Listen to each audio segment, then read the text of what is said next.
कि बोगो बाबू एक स्थापित नेता हैं, कई बार एमएलए रह चुके हैं, अपने दमखम पर भी विधानसभा का चुनाव जीत चुके हैं। एक संपन्न व्यक्ति हैं, बेबाक बोलते हैं। सामो पुल के यदि वो नहीं बोलते तो मैं नहीं करता। बोगो बाबू क्या करेंगे, उनके बिहाफ से मेरा बोलना अनुचित होगा। जहाँ तक जब पार्टी ने मुझे उपयुक्त नहीं समझा, और पार्टी जो भी निर्णय लेती है उचित ही निर्णय लेती है, पार्टी ने मुझे वो पैरामीटर नहीं देखा जिससे मैं यहाँ चुनाव जीत सकूं, या जो भी देखा होगा, मुझे यह भी नहीं मालूम कि मेरा नाम वहाँ था नहीं था, मैं कुछ भी नहीं जानता हूँ। ये तो जनता ही तब भी स्पेकुलेट करती थी और अब भी यही स्पेकुलेट कर रही है। जब मेरा नाम नहीं आया तो मैं किसी से कहने नहीं गया, नाम नहीं आया। जनता के मुझे जो प्रधानमंत्री जी ने 6 साल का दायित्व दिया, उस दायित्व को मैंने गरीब हाशिए के लोगों के लिए बिताया। देखिए, मुझे लगता है कि यदि ठीक से प्रयास नहीं हुआ तो ये खटाई में पड़ जाएगा, क्योंकि 4000 करोड़ का पुल फिर से बनना, क्योंकि मेरा सब टर्म 2024 के 13 जुलाई तक है। उस बीच में कोई भी बैठक, फिर से आचार संहिता भी लग गया है। हाँ, कोई नहीं, जून के बाद भी 1 महीना मुझे मिलेगा समय, लेकिन उसके बाद ये संभव नहीं हो पाएगा कि मैं तो बोरिया बिस्तर समेटने में लगा हुआ हूँ। लोग जिस तरह से अपमान कर रहे थे, खासकर बेगूसराय में, मैं पवनार चला गया था। मैं प्रधानमंत्री जी को पता है कि मैं पवनार गया था। मैं वहाँ जाकर बोला कि मैं यहाँ रहना चाहता हूँ, मैं राज्यसभा छोड़ना चाहता हूँ। रेस्टोरेंट की दुनिया में हर्ष गार्डन, सिंघौल, बेगूसराय की नई पेशकश कावेरी रेस्टोरेंट। स्वादिष्ट एवं हेल्दी भोजन के लिए शहर का गौरव हर्ष गार्डन का Kaveri restaurant. Rooftop lodge, private dining area, lawn area और बेहतरीन सुसज्जित डाइनिंग हॉल के साथ आपको हम उच्च कोटि के सेफ और वेटर के सहयोग से न सिर्फ मनोनुकूल स्वादिष्ट व्यंजन परोसते हैं, बल्कि सत्कार भाव से अपनेपन का एहसास कराते हैं। Birthday celebration, ring ceremony, family get together, business meeting आदि के लिए पधारे होटल हर्ष गार्डन कावेरी रेस्टोरेंट। पूरी तरह वातानुकूलित परिसर एवं भव्य रिसेप्शन के साथ लिफ्ट एवं पार्किंग की सुविधा। 2019 में ये चुनाव का मुद्दा बना था कि सामो पुल बनेगा। आपने भी जनता से वादा किया था कि आगे बढ़ चढ़ कर इसमें हिस्सा लेंगे, लेकिन 5 साल में मैं पब्लिक की बात दोहरा रहा हूँ कि एक वहाँ पर क्या ईंट भी नहीं लगी, कुछ नहीं हुआ। देखिए, मैंने सामो में ही कहा था कि राहु केतु सामो पर है। मैंने लोगों को इसलिए कहा था, वो किसी व्यक्ति पर नहीं था, वह था कि इस तरह के ग्रह नक्षत्र के लिए अब आप पूजा कीजिए। कभी कभी कोई अच्छा काम हम निकलते हैं, रास्ते में रुकावट आती है।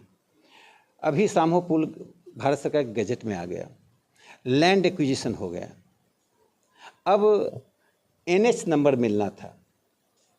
मैंने ईमानदारी से, वो रिकॉर्ड में है, प्रधानमंत्री कार्यालय में जो नेशनल हाईवे देखते हैं उनसे बात की, और जो सेक्रेटरी हैं इस विभाग के उनसे बात की। एक बार ने अनेकों बार बात की, इतनी बार बात की कि कभी कभी वो मेरा फ़ोन उठाना बंद कर दिए। मैं सिर्फ कहा था कि जब सब कुछ होगा तो NH नंबर ही देना है। NH नंबर मिलते ही ये 4,500 करोड़ का पुल बनना शुरू हो जाता। बीच में क्यों एक DPR बनने के बाद उस कंपनी पर कोई केस हो गया, बाद में वो केस खारिज भी हो गया, उसको हर्जाना भी देना पड़ा। 1 करोड़ 73 लाख का DPR था और 68 लाख शायद हर्जाना देना पड़ा। और उस कंपनी का यदि DPR हो जाता तो आज सामो पर गाड़ी चलती रहती। तो कहाँ पेच फंसा दिया गया क्या सर, क्या करना चाह रहे हैं? अब मुझे तो देखिए, मैं प्रयास करता हूँ, नकारात्मक बातों को और मेरा ध्यान नहीं जाता। मुझे हिम्मत के साथ प्रयास करने में मुझे विश्वास आता है। इन्हीं को डर था कि क्रेडिट सारा चला जाएगा राकेश सिन्हा के साथ। देखिए, ये क्रेडिट तो किसी को नहीं जाता है। तो 2019 का चुनाव था, मैं राजनीति में नया था। मैं तो सामो का नाम इसलिए सुनता था कि मेरे गांव में एक सामो की महिला थी और मेरी माँ उनको सामो वाली करके बुलाती थी। इसके अलावा मुझे सामो का भूगोल नहीं मालूम था, सामो के लोगों से मैं परिचित नहीं था। बोगो बाबू ने इस मुद्दे को 2019 के चुनाव में नामांकन के दिन उठाया। संजोग से उनके बाद मुझे बोलना था।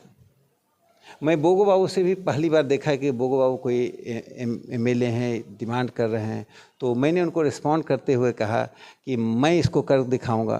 तब मुझे लगा कि ये 20-25 करोड़ का पुल होगा, मैं अपने MP लाइट से बनवा दूंगा। मैं जोकिया जाता था तो एक छोटी नदी आती थी और उसको मैं क्रॉस करता था और मेरे दिमाग में वही जोकिया की नदी बैठी हुई थी। लेकिन निकला 5,000 करोड़ का, जब लोगों ने मुझे कहा कि बनने वाला है क्या, आपने क्यों बोल दिया, ये तो ऐसे ही मांग होता है और आप करते रहते हैं, तो मेरा मुंह, मैं बोतल का बोतल पानी पीता रहा, मुंह सूखता रहा। लेकिन मैंने कसम खाया था कि इसको बनाऊंगा। और मैं प्रधानमंत्री नरेंद्र मोदी जी को इस बात का अभिनंदन करता हूं कि उन्होंने जन सापेक्ष काम को स्वीकृति दी, जबकि एक तरफ मुंगेर का पुल है, एक तरफ सिमरिया पुल है, उस बीच में सामहो पुल। चूँकि जब यह शोध करके यह बात पहुंची कि सामहो से पुल बनने से बिहार, झारखंड, बिहार, उड़ीसा, बिहार, बंगाल की दूरी 76 से 79 किलोमीटर कम हो जाएगी, तो ये बहुत ही सत्यापित बात जब लगी तो इसकी स्वीकृति मिल गई। संभवतः यह पुल बन जाता तो हजारों किसान आज आबाद हो जाते, बेगूसराय की अर्थव्यवस्था बदल जाती, झारखंड और उत्तर बिहार के बीच में व्यापार इतना अधिक बढ़ जाता, कंस्ट्रक्शन के सामान जो वहाँ से इतनी महंगे आते हैं वो सस्ते हो जाते। लोग कल्पना नहीं कर सकते हैं इस पुल बिहार की जीडीपी को कितना बढ़ाएगी, बेगूसराय सहित 8-9 जिलों को कितना लाभ होगा, देवघर जाना कितना आसान हो जाएगा। देखिए, मुझे लगता है कि यदि ठीक से प्रयास नहीं हुआ तो ये खटाई में पड़ जाएगा।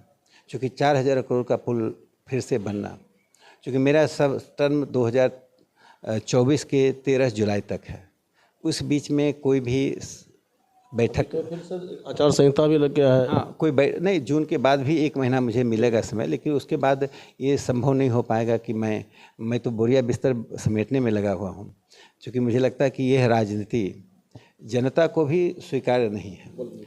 क्या है कि जिस तरह के गाने हम सुनते हैं उसी का हम अभ्यस्त हो जाते हैं, फिर दूसरा अच्छा गाना भी हमें पसंद नहीं आता है। जनता को भी जो गाना सुनाया गया राजनीति में, जनता भी उसकी अभ्यस्त हो गई है। इसलिए नए गाने को लेकर मैं गाऊं और जनता उसे अच्छा गाना कहकर भी सुनना नहीं चाहे, तो मुझे लगता है कि फिर ये सोचना चाहिए कि मैं व्यर्थ समय क्यों बर्बाद करूं, नकारात्मक ताकतों से लड़ते लड़ते मैं शेष जीवन क्यों बिता दूं। मेरे पास विनोबा भावे का, जयप्रकाश नारायण का आदर्श है। मैं विनोबा भावे का आश्रम पवनार गया था, इसीलिए 2019 में मैं राजनीति से बहुत परेशान था। लोग जिस तरह से अपमान कर रहे थे, खासकर बेगूसराय में, मैं पवनार चला गया था। मैं प्रधानमंत्री जी को पता है कि मैं पवनार गया था। मैं वहाँ जाकर बोला कि मैं यहाँ रहना चाहता हूँ, मैं राज्यसभा छोड़ना चाहता हूँ। वहाँ के लोगों ने कहा कि आप वहीं जाइए, राजनीति में रहिए, जो परिस्थितियाँ पैदा हो रही हैं वो ठीक नहीं है। हम अपने कॉलेज में पढ़ने वाले बच्चों को, अपनी बेटियों को राजनीति से जाने से क्यों रोकते हैं, राजनीतिज्ञों के साथ बैठने से क्यों रोकते हैं। तो यह जो परिस्थिति पैदा हो रही है वो देश के लिए अच्छा नहीं है, समाज के लिए अच्छा नहीं है। चुनाव तो आएंगे जाएंगे, 1952 से चुनाव हो रहा है, लोग जीत कर आ रहे हैं, हार कर आ रहे हैं।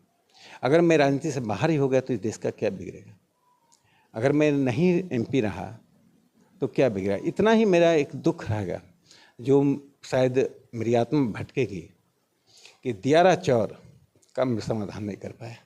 दो चर्चा जोर शोर से सर आपके बारे में भी चर्चा हो रही है, और पूर्व विधायक हैं बोगो सिंह, उनकी भी चर्चा हो रही है। क्या लगता है सर, अगर जनता की ओर से डिमांड होता है तो क्या राकेश सिन्हा चुनावी मैदान में दिखेंगे बेगूसराय लोकसभा सीट से? देखिए, बोगो बाबू एक स्थापित नेता हैं, कई बार एमएलए रह चुके हैं, अपने दमखम पर भी विधानसभा का चुनाव जीत चुके हैं। एक संपन्न व्यक्ति हैं, बेबाक बोलते हैं। सामहो पुल के यदि वो नहीं बोलते तो मैं नहीं करता। बोगो बाबू क्या करेंगे, उनके बिहाफ से मेरा बोलना अनुचित होगा। जहाँ तक जब पार्टी ने मुझे उपयुक्त नहीं समझा, और पार्टी जो भी निर्णय लेती है उचित ही निर्णय लेती है, पार्टी ने मुझे वो पैरामीटर नहीं देखा जिससे मैं यहाँ चुनाव जीत सकूं, या जो भी देखा होगा, मुझे यह भी नहीं मालूम कि मेरा नाम वहाँ था नहीं था, मैं कुछ भी नहीं जानता हूँ। ये तो जनता ही तब भी स्पेकुलेट करती थी और अब भी यही स्पेकुलेट कर रही है। जब मेरा नाम नहीं आया तो मैं किसी से कहने नहीं गया, नाम नहीं आया। जनता के मुझे जो प्रधानमंत्री जी ने 6 साल का दायित्व दिया, उस दायित्व को मैंने गरीब हाशिए के लोगों के लिए बिताया।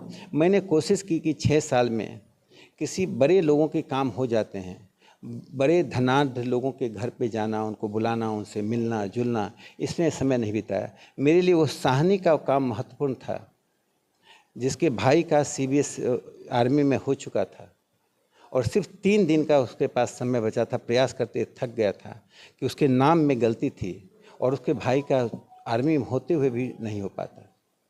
मैंने पटना के एक पत्रकार को फ़ोन करके कहा कि मेरा निकटतम व्यक्ति है, वो व्यक्ति को मैं जानता भी नहीं था, इसका काम 24 घंटे में काम हो गया।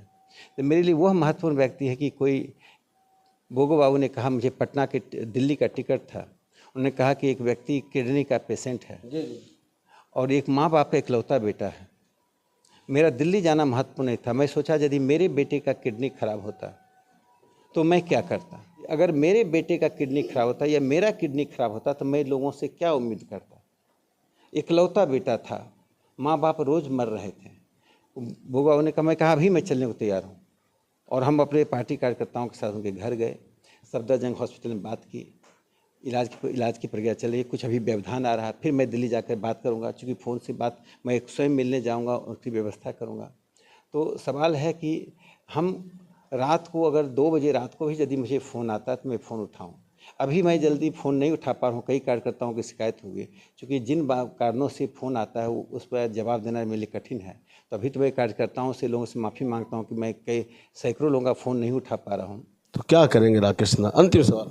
देखिए, मैं भारतीय जनता पार्टी का कार्यकर्ता हूँ, उससे पहले मैं राष्ट्रीय स्वयंसेवक संघ का एक स्वयंसेवक हूँ और संघ की विचारधारा और संघ के मूल्य को बनाए रखते हुए मैं राजनीति कर रहा हूँ, करूँगा। चुनाव का समय है तो चर्चाएं होंगी भी, विवाह के समय में विवाह की चर्चा, चुनाव के समय में चुनाव की चर्चा, श्राद्ध के समय में लोगों के मरने की चर्चा, तो स्वाभाविक है, वो स्वाभाविक प्रक्रिया चलती रहेगी। जनता क्या कह रही है मैं भी सुन रहा हूँ, मैं क्या सोचता हूँ जनता भी समझ रही है। तो लोकतंत्र का कारमा ऐसे ही बढ़ता है और मुझे लगता है कि लोकतंत्र को मजबूत करने के लिए जो मुझे करना पड़ेगा वो मैं करूँगा। प्रधानमंत्री नरेंद्र मोदी जी की नीतियों में, उनके व्यक्तित्व में अटूट आस्था मेरी है। मैं मनोनीत सदस्य के कारण मेरे हाथ पैर बंधे थे। पेप्सी का यहाँ प्लांट लगा, बहुत स्वागत योग्य है, मुफ्त ज़मीन मिली, लेकिन किसी भी नीति के अनुकूल उन्हें ग्राउंड वाटर निकालने का अधिकार नहीं है। फ्लो वाटर निकाल सकते हैं, उन्हें गंगा का पानी लेना था। 1 लाख लीटर ग्राउंड वाटर निकालने का मुझे सूचना मिली है। अब ये तथ्य क्या है और इसकी जानकारी तो तथ्यात्मक होगी। मैंने इसको दिशा की मीटिंग में, इसको एक और जो जल के संबंध में जो बैठक होती है मंत्री के सामने उठाया, डीएम साहब थे, मैं कई सभाओं में उठा चुका हूँ। यदि मैं यहाँ का सांसद होता तो मैं या तो पेप्सी को कहता कि आप पानी वहाँ से लाइए, चूँकि ग्राउंड वाटर बेगूसराय में नीचे जा रहा है। चापाकल आप लगाते हैं, पानी निकलता नहीं है। जो 10 फीट पे निकलता था 40 फीट, 90 फीट, 100 फीट पे जा रहा है। तो यह हम अपने ज़िले के साथ अत्याचार कर रहे हैं और इस अत्याचार लगता है कभी कभी भुगतना और सहना लोगों की नियति बन जाती है। जो समाज भुगतता है, सहता है, वह समाज निर्जीव बन जाता है, फिर उसके पतन का दास्तान ही लिखा जा सकता है। बहुत बड़ी बात कह गए कहते कहते राज्यसभा सांसद राकेश सिन्हा। राजनीति है, अभी क्या हो रहा है, कल क्या होगा, कोई नहीं जानता है।